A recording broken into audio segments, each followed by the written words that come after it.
Welcome to Create Momentum for Positive Mindset. Today, my guest is Sharon. Sharon is an entrepreneur and graphic designer. Sharon, thank you very much for giving me your time. I know you're a busy woman. No Thank problem you. at all.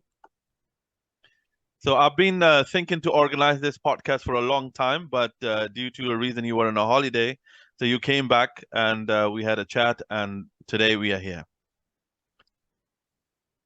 Absolutely, yeah. So I was on holiday. I mean, no, it was a working holiday, but I'm back now.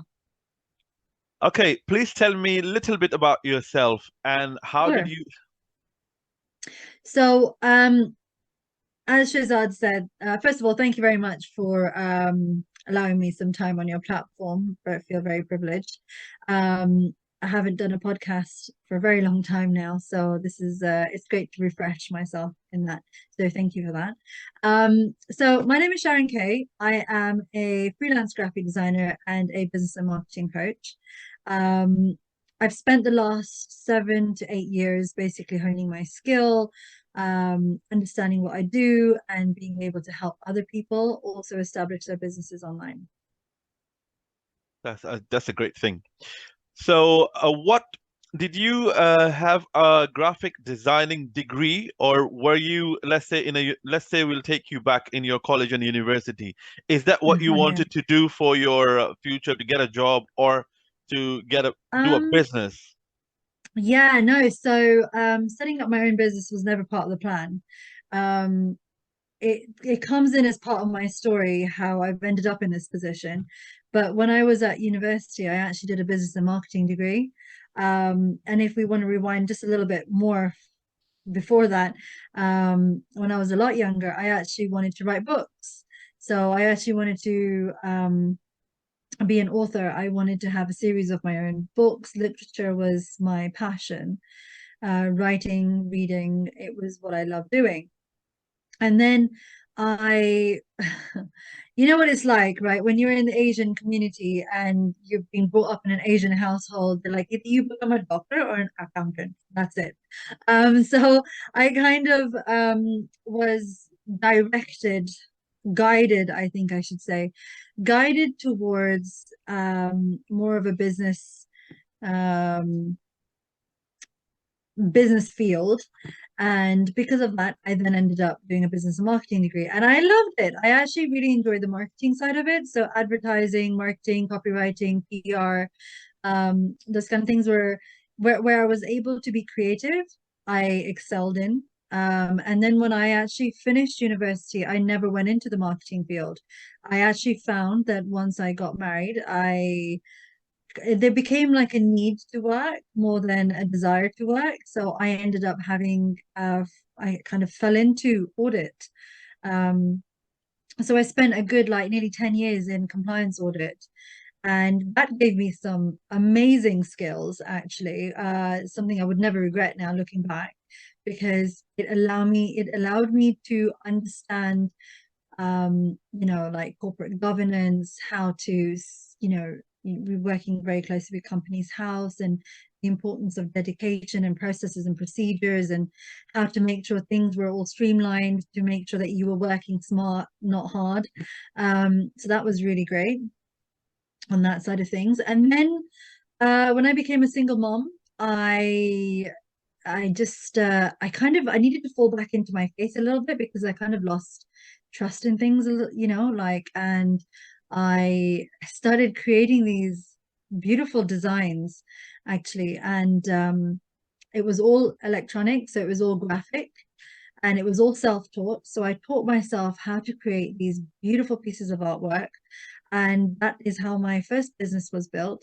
And it did really, really well.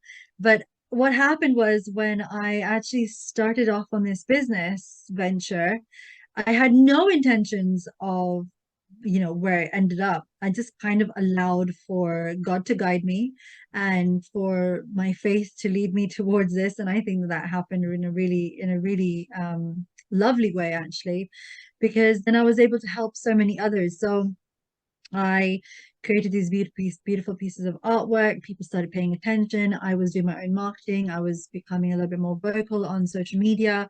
I started building a really nice network of people. I learned more. I invested in my own mentors and coaches. And, I realized that actually I'm really pretty good at marketing, actually. And that's when I started building courses. So I did have my graphic design side. But what happened was when customers and clients saw that I was making these beautiful pieces of artwork, they'd also see my marketing side. Then they would say, I've got a business. Would you mind helping me with my logo? Or would you mind helping me with my Facebook group? Or would you mind helping me with, the copywriting for this piece of work that I'm doing? And I'd be like, yeah, no worries. And then I realized actually I don't actually have a set of services that I can provide. So I created a set of services that I was able to offer people that would come to me for advice and guidance. And from there, it eventually became courses. And then I was able to teach people how to become their own graphic designer for their social media because they couldn't afford my rates.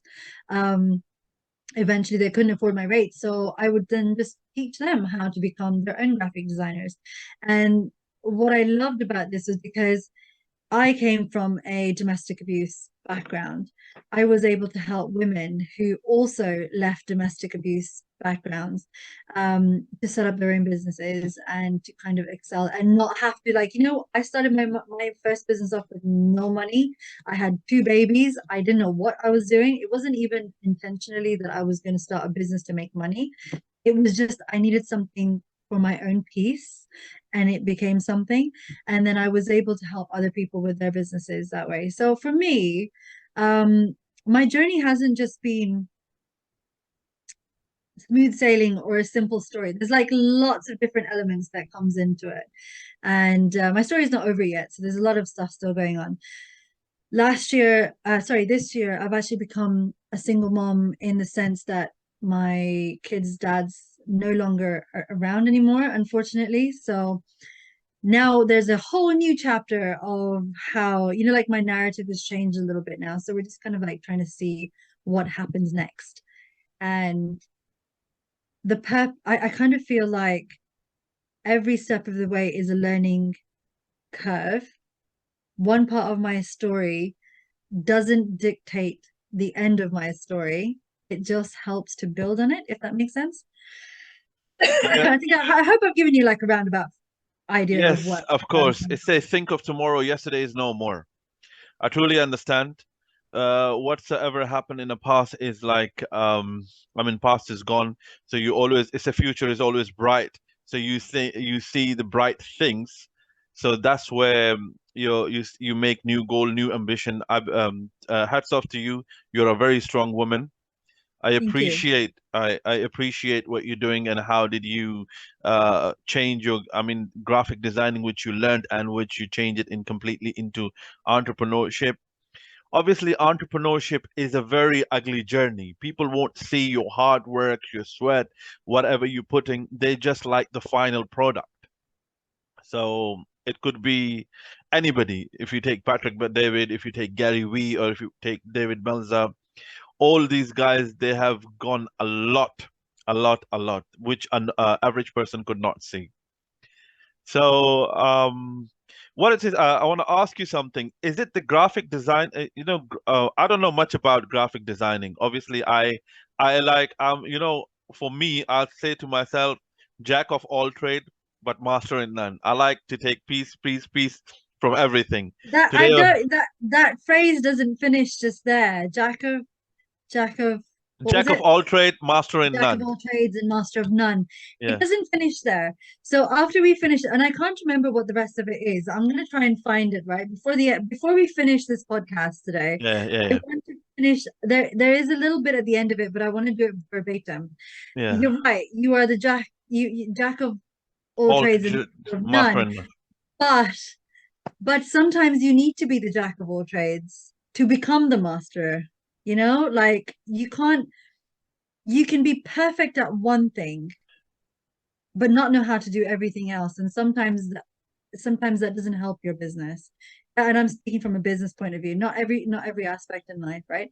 But on the other side, it has to be a balance. I know a lot of coaches that teach you that you need to become a master of just one thing. But if you look at my journey, for example, I want to break that mold just for a second and go a little. I want to diversify a little bit, and just say I've had so many opportunities to build skills in so many different areas in my life, and I think all of those things have pulled in together to help me build my brand the way I have done. And then as from the perspective of being a coach, I do believe that if you are going to teach something to someone, or if you're going to be an expert in something, then yes, you do need to have that one thing that you're honed in on. But that phrase tugs on me a little bit. Okay, two things which I always emphasize. Yeah, Yeah. Dr. Erickson came in with this 10,000 rules. Then there is another author which written this book is called 10,000 hour rules. Okay. So what I believe JP Morgan or Morgan Stanley, what they were doing, they want to hire the graduates, uh, do the 10,000 hours in 2.5 years, work 72 hours in a 72 hour in a week for 2.5 hours to level up their game. So they complete 10 hours. These are all like six-figure income people. So 10,000 means 7 years, 8 hours every day. But there is a author, his name is Josh Kaufman. Again, that phrase, jack of all trade, master in none. Yeah. So he came with the subject. His first, he wrote a book which is called 20 Hours for your first 20 hours. If you focus to learn something in 20 hours, the basic, you can learn it very good. So if you see a TED talk, or I'll send you the link.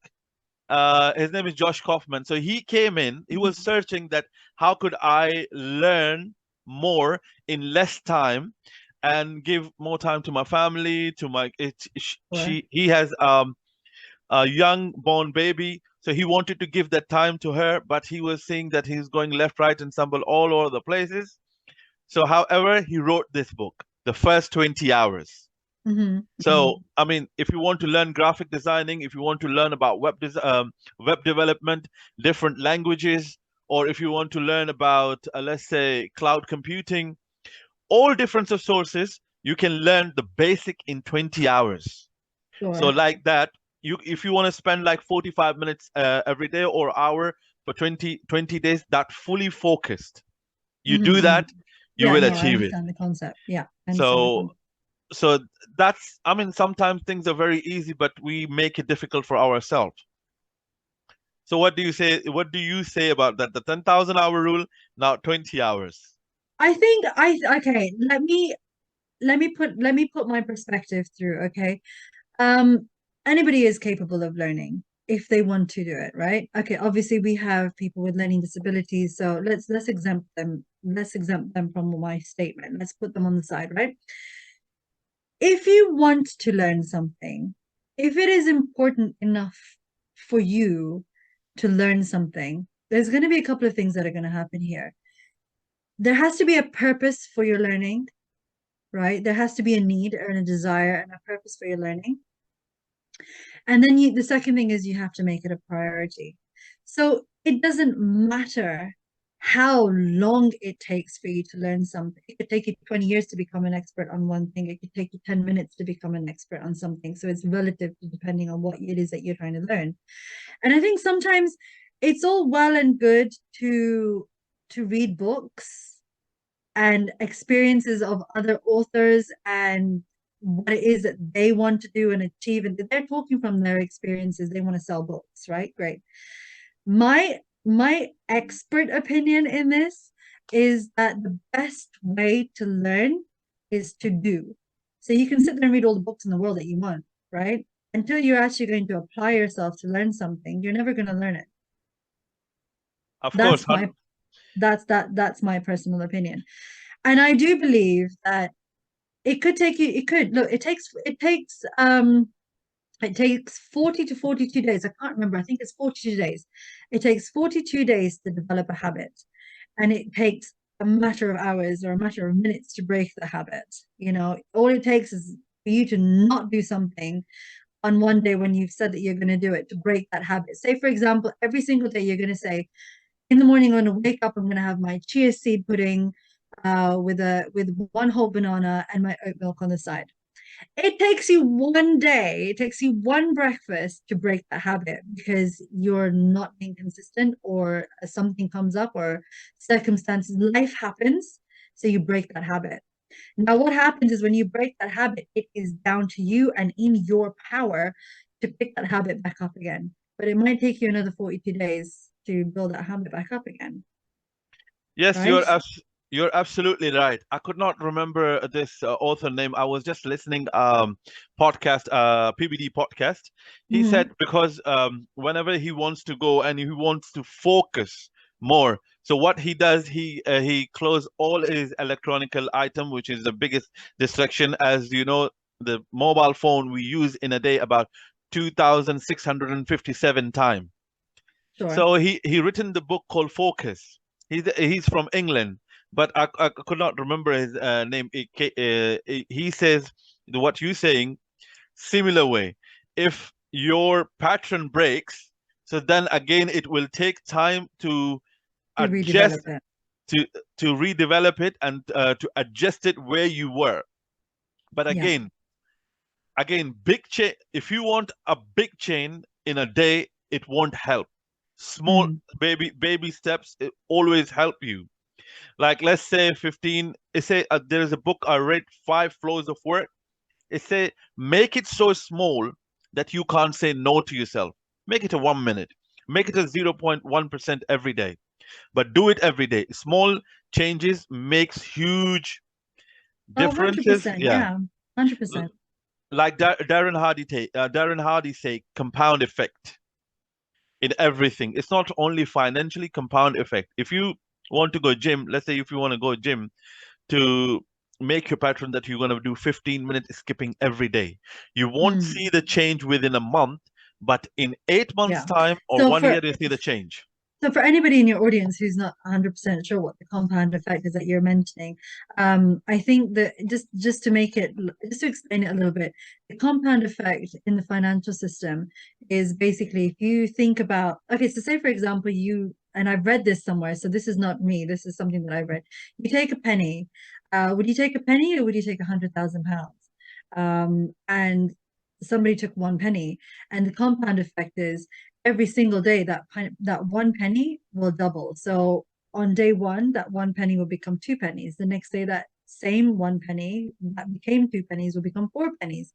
So and what happened was in a very short period of time, there was more money available in the compound effect than there was in just taking the lump sum of money. So you're actually investing and building yourself up.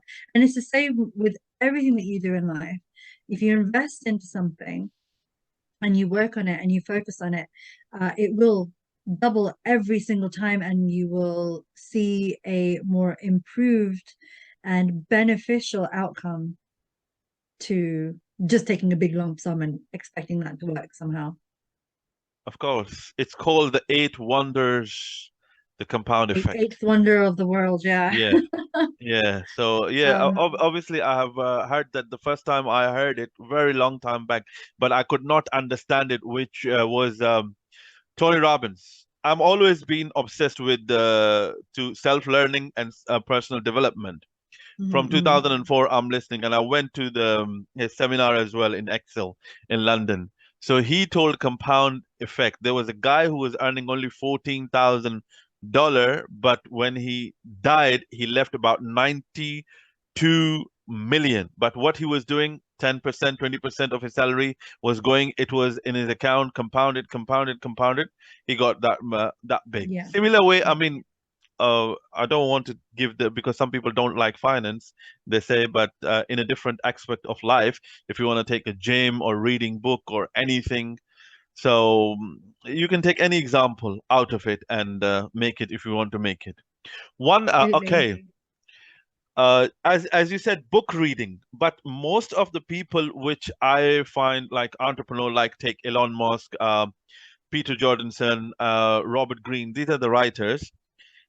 but they read a lot of books. They do. Elon Yeah, they Musk, do. when he was 12 years old, he read all his library books.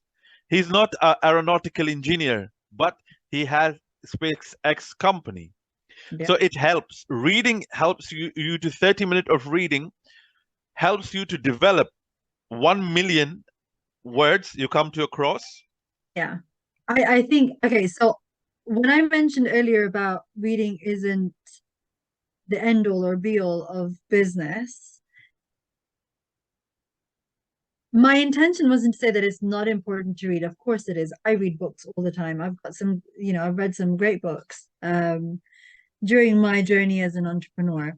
And I think that it's great to help build a balance. So what I would do was I would wake up in the morning, I would do my part, so I'd do my prayers in the morning, and then I would read my book, half an hour every morning. I would do that. And then eventually what happened was I got less and less time in reading. And then what happened was I didn't want to break that habit of dedicating that 20 minutes or half an hour towards self-development. So I downloaded the Amazon app, and now I just download all of my books, and now they're ebooks, and they're just audio books, sorry, not ebooks. So I have them playing in the background all the time. But again, even though you are reading, I think it's very important that you're reading and that you're learning. And these self-development books are great because they provide you with motivation and inspiration, and learning from other people's mistakes and other people's experiences is a fantastic thing. But I have to put a hell of a lot of importance on the fact that everyone's going to fail. You can read all the books in the world. You're trying to tell me Elon Musk hasn't failed massively in his life? Tony Robinson hasn't failed massively in his life? He has. It doesn't matter how many books that you read. But when a circumstance comes your way, you may make the wrong decision. And that has got nothing to do with your academic background. It just means that you're human and that eventually everybody will fail. Nobody, and this is one of the reasons why I'm saying it, is because as a business coach, I have seen so many businesses that have started with the best of intentions, and they've like, oh, you know what, I've done this, I've done that, I've learned about this, I've learned about that, but the businesses still fail. And then they feel so down about the fact that, oh, but I did all of this hard work, why have I not succeeded? The reason why that they have not succeeded is because they put a lot of emphasis on, well, that book said I should do this. Your circumstances are always going to be different to what is written in a book. The book is there to inspire you and for you to learn from and to be motivated by, but you have to use your own intuition, your own gut instincts to build a successful business. I mean, look at Sugar, right? He didn't go to university. I'm sure like he didn't spend a lot of his time reading books when he first started off in business, is because he probably needed to hustle hard. But he was street smart and he got where he got, by doing what he did. So go out. My word of advice to anybody who's starting out in business right now is go out and try. Go out, try and fail. The quickest route to success is failure. The quickest route to success is failure, is because the more you fail, the more you know that wasn't right for you. So you detour and you try something else. You try something, and then you build and you stack and you build and you stack and you build and you stack. And eventually that stacking will compound and you will hit success. And it might be completely different to what you started off as. What you started off as might look something so different to what it looks like when you're right at the end. Of course, Sharon, 100%, I agree with you. All these people has failed very badly. Just as a take, Elon Musk. So what he did, he wanted this thing to go for sky. He have a SpaceX. He was trying to rocket to go in the space. He failed 3 times. The fourth time, he made it. You if Mm. you if you don't if you don't get fail, you will not know the value of the success. Failure is very important. Failures make you more stronger to come back strong. If I mean, if there is any competition happening, if there's like boxing matches, Yeah, let's say Mike Tyson or Muhammad Ali example. But if they lose, they don't get disheartened there. They will practice more and more and more and more to make themselves better to come and rematch and win it. That's 100% I agree with you. Let's say my example, when I started the podcast, so what I thought to, oh, it's gonna be easy. You know, when I saw somebody there doing a podcast with all the big names like Mark Cuban, everybody, you know what? Even though if I ask people who with 500 followers, they don't want to come and have a chat. So it's a failure. I learned from it. But slowly, slowly, slowly, I changed that concept. Then I said, you know what? I will speak with people from all walks of life. It doesn't matter if a cleaner has a knowledge, if he can share it, if he can make an impact, I will talk to him or Yeah. CEO. So that's why I speak with everybody. I don't Mm. judge people what their characters are, what they do. So I speak and I say it's an opportunity for me, it's an opportunity for there. If I could be a help for someone, I will do that. Absolutely. So we have last 10 minutes. So I want to ask you a question about the entrepreneurship. In Okay. your eye, what is an entrepreneur and what it takes to be an entrepreneur? I think an entrepreneur is somebody who goes out to monetize a skill or push a product that's going to be able to help or serve a specific audience. That's what I think an entrepreneur is. And I think to be a successful entrepreneur, that was the second question, wasn't it? What does it Yeah. take to be an What is entrepreneur? I think it just takes dedication, motivation, and direction. I think you need to know who it is that you are trying to serve. I think you need to know what it is that you can do to help them, and finally how to deliver that service or product to them so that they're helped. absolutely. Sharon, I'm really grateful and thankful to you for today. You have made the time and give the time to create momentum. And before we go, Yeah. like let's say somebody who want to start a business or they have lost a job or they are demotivated, what should they do to completely make a difference? I think the question is what would be important for you? Like what do you want to make a difference in? Do you want to make a difference in your own life or do you want to make a difference in someone else's life? If you've just lost your job and you're struggling, my advice is find something that you're really bloody well good at and find people who could do with that. And then you could put it into a nice neat little package and deliver that as a service or a product.